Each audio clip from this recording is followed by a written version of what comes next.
Yo, what's up? Tignan natin o alin dito sa paputok na ito ang makakasira sa lata na to.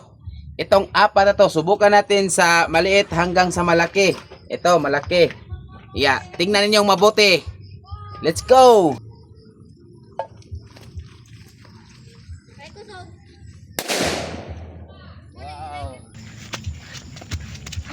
Humot kay ga. Lupyak. Ito, napiapi po yung lata. So, subukan natin sa pangalawa. Itong Hindi. tinatawag na candy bomb.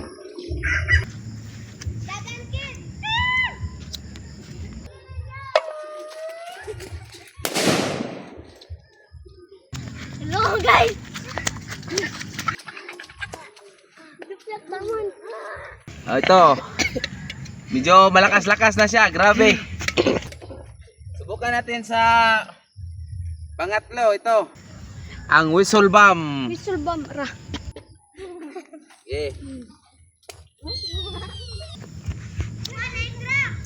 Pero yun.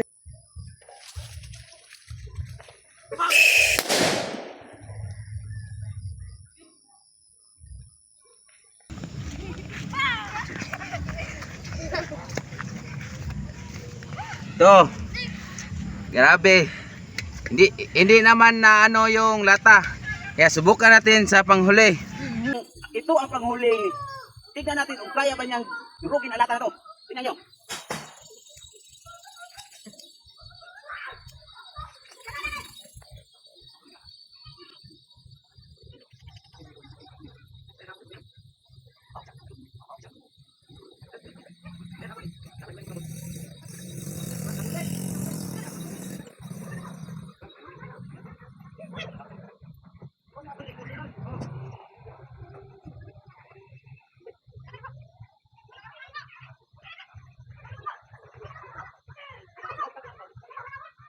Hindi pa rin siya pumutok dahil medyo basa yung pabilo niya. Kaya napag-isipan na lang namin na gumawa na lang ng ibang paraan para talagang puputok ito.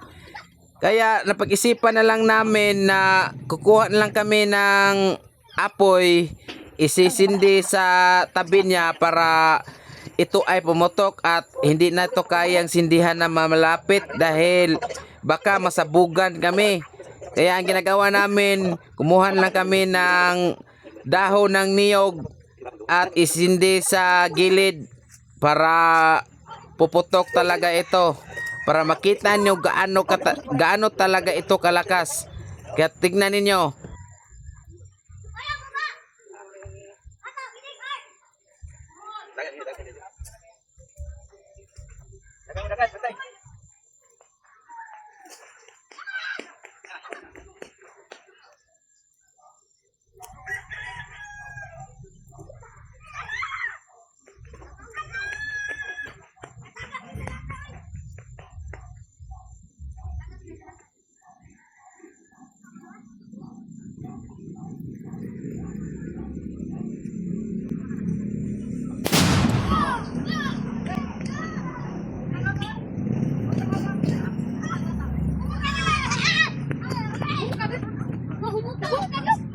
Asan lata? Grabe. Ay, bituhan na. Ayo. Grabe, may lata na bili na. Grabe, wasak. Ito lang yung natira. Grabe. Umulayo na wala pa hangin. Nga na yung tabok kahapon sa ako.